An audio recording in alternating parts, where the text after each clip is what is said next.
Essentially, what I'm going to do for a start is to give you the rationale behind the pillar, and for that matter, some of the activities or that has been lined up to be able to achieve the objective of ensuring that we are able to empower many people in the healthcare sector to be able to embark on scalable health startups, as well as also being able to make impact even within the existing organization. And I think you will recall that there are two forms of employment. You either work for somebody or work for yourself. But there are other nuances as well that we will also elaborate on. In the first place, as also well touched on by the PI, we realize that when it comes to health personnel, there's a huge risk aversion. This has come about mainly from the fact that until quite now, or recently, jobs were given. You just go through the program, whether it's nursing, midwifery, what have you, medical profession course, and you are waiting for a job opening. And for that matter, idea of really looking at alternative way of becoming employed or having business is something that people never considered. This is not peculiar to us. It's a global phenomenon. So in designing a program in terms of how to achieve USC package of care, recognize that one of the best ways to achieve that is through what? Inculcating the ethos of setting up business. But because we recognize that world over, countries that really have succeeded, they have done that on the back of phenomenal growth in business startups. Not only that, they also have succeeded extensively by empowering and inculcating the entrepreneurial mindsets in the people in all across the discipline, especially in the healthcare sector, so that they can participate and be able to provide full-fledged support to the health system.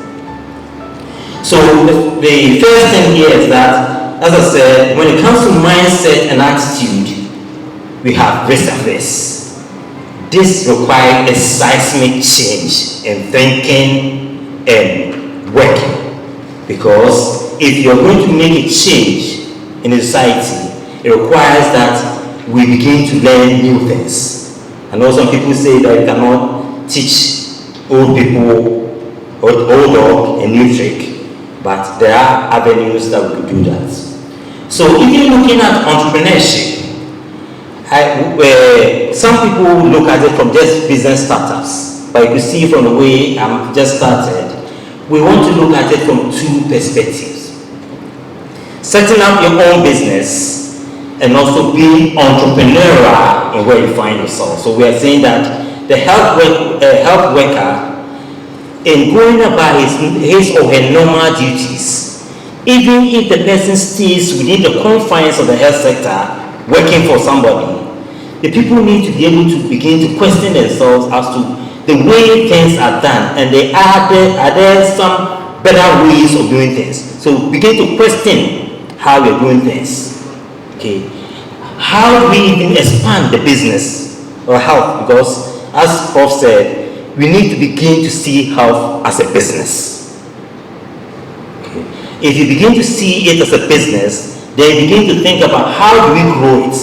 So we need to conscientize people who find themselves in the health sector, to begin to see how do we make sure that the way we are taking care of patients, the way we are delivering the service, is it the best one, or can we have an optimum outcome? And even when we have achieved or reached where we consider it as an outcome, or optimum outcome, can we have a better way of doing it again? Because for that matter, we have a continuous improvement. So looking at this from this perspective of the way of engaging, start getting people to start up business and all that, in developing the program, we're faced with two key factors. What are they? From research and all that, we know that there are two major factors that influence business setup. Okay, one is what we consider as what perceived feasibility. And what do we see? Because what do we mean by perceived feasibility?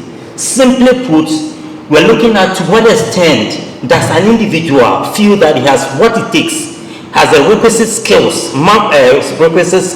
and ability to be able to engage in any activity that the individual is seeking to achieve. So in this case, whatever interventions that need to be put in, we need to make sure that are the interventions enough to be able to ensure that that individual see himself as having self-efficacy. So if you want me to set up business, are you giving me all the skill sets? Research has also said that having the skill set to be able to set up business is only one aspect. It's a necessary condition, but it's never a sufficient condition. What then constitutes the sufficient? What are the other things that will add it to make it what sufficient? And that's where we look at what we call perceived desirability. And what do we mean by that? Here we are saying that it's not only in entrepreneurship. It really cuts across almost every single discipline that anybody embarks on. And that's why we have a situation where somebody may be trained as a medical doctor. He will end up not being a medical doctor because the person needs to have the desire, willingness to be able to pursue that. And what does that one? Where does it come from? To be able to have a desire and all that, especially when it comes to entrepreneurship, there is a need for an enabling environment. So an enabling environment needs to be created to ensure that the person who sees himself or herself as having that self-efficacy will now take up the mantle of setting up business. If you bring it to the work setting, for somebody to be entrepreneurial, it's not enough for you to equip the person with skill set and ability to render that service. You need to have a society or an environment that ensures that if people make mistakes, they are not hanged. You create room for people to make sure that when they make mistakes, they are corrected. So in this case, you need that enabling environment to be able to do that. Looking at the Ghanaian space, what are the things that we see that really act as a inhibitor to business setups? They include interest rates or access to funding and all that. So in trying to design a program that will ensure that help people move away from that risk aversion to a point of embracing healthcare business setup, we were on the target that we need to have not either or, but rather what? Both. So the interventions that we have designed, they are set that take care of the self-efficacy and also ensure that people will have the desire to be able to do that. So on that note, I'll just take you through some of the things that we have lined up to ensure that we are able to inculcate the needed skill set and ability, impact them so well that they are able to become self-efficacious. And for that matter, we'll be able to have the skill sets and ability in order to set up business. So the first thing is that we thought that there's a need to ensure that we create the needed awareness. And awareness to tell the people that we have moved on as society worldwide, health is a business, we need to embrace it. We even called it the new order is what? Entrepreneurship. And for that matter, the ready jobs that used to be, it's not going to be there forever. And for that matter, we need to really look at it from the real perspective. So part of it is what we're having, and this is one of the first engagements we are having. Okay, there will be other 5 with different cohorts to be able to ensure that we're able to create awareness about that. But more importantly, those who are going to access our program themselves, we are going to hold workshops to ensure that we are able to create the needed awareness for them to ensure that to come to a realization that there are a number of opportunities within the health sector. If they embrace, they will ensure that not only will they add value to the sector, but they will also add value to themselves and also end up having the bottom lines. So the needed opportunities that are out there, you're going to try and really let them know about it. Okay. So these are some of the policy interventions that we have. Then coming up the actual training, there are a number of trainings that have been designed. And they are designed in such a way that we don't have one size that fits all. We have segmented groups, and we have a tailor-made trainings to really cater for each group. So the first group will be what we consider as blended sustainable startups. Here, the type of training that we are going to offer is going to cater for the university students. So university students in health and related areas will be exposed to a well-designed program that mirror theory and practice with some kind of support and all that, to be able to ensure that if they finish the program, they would have been given the requisite skills and abilities to be able to start up business, not just any business that are scalable in that regard in the health sector. The another group that we are catering to is those that are affiliated to us, so nursing and midwifery institutions that are affiliated to us.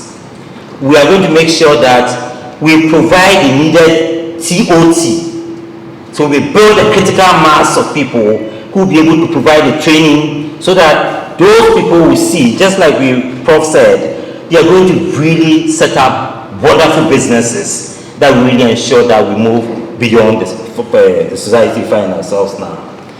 Then we also see that another category of health personnel that we really think they are very critical if you're going to really achieve the universal health care will be the community health workers. So those check compounds and all that. We also design a fantastic program to ensure that they are given the needed skill sets to be able to set up business. Here we are even looking at a situation where some of them can even do what in business terms they call moonlighting. They could continue to be in their business, all right. They continue to work for the institution, and they will have a small business or something alongside, and that also will really help them. The last one here is, you recall that Prof mentioned that we don't want a situation where students and health workers work in silos. So in this case, we designed a program that will ensure that all the 8 partner institutions, we are able to have students from those areas, provide them with the needed training, and ensuring that at some stage they will congregate in Ghana here to have proper network. And that will mean that it will be a very fantastic learning process among everybody, so that we take the best practices in each of these societies and then really learn about it. These are some of the interventions that we think that when they are delivered can provide the needed skill set and abilities and also awareness to ensure that health personnel will take up entrepreneurship as a wonderful career. And mind you, you cannot be rich, you can't be rich or millionaire working for anybody. You can only be a millionaire working for yourself. I'm sure somebody will say the politicians. That was on a lighter note. The other thing, as I said, is that training people, equipping them with the skill sets to be able to set up business only constitute one aspect of it.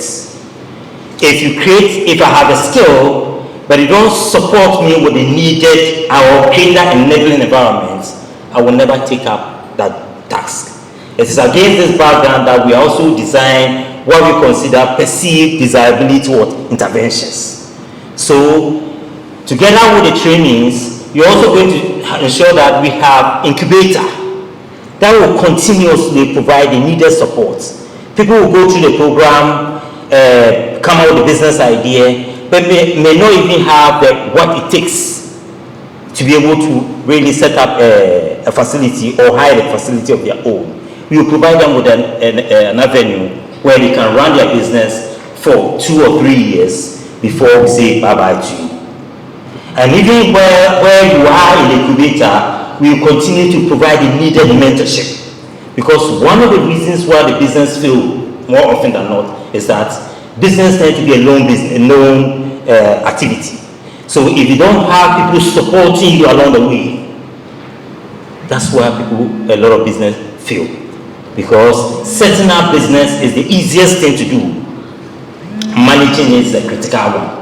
And more often than not, that's why people have a fantasy dream that you don't even need training to be able to set up business. Yes, you can set up business all right, but really sustaining the business is a key thing. So we think that in order to ensure that we continue to have critical mass of businesses from those that are going to train, we have earmarked a number of activities for them.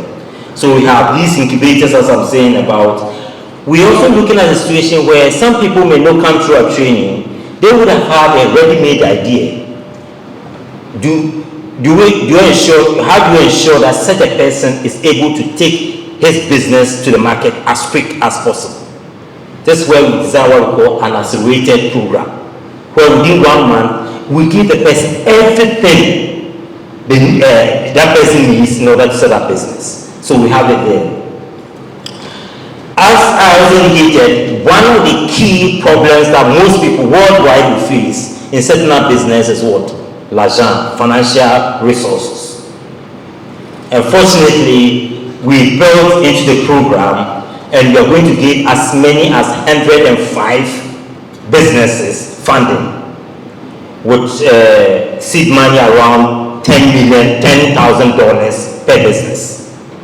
So all these things to ensure that they really not only finish with their ideas, but they pitch the ideas and get this support to be able to set up the business. We continuously provide that financial support to those who are going to be given the funding.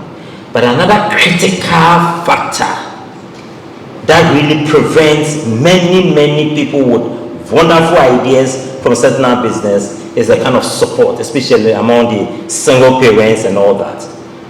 In our trainings and our delivery and all that, we have a daycare. There will be daycare on site to make sure that everything that the person needs that will prevent the person from coming to the training, we will provide that.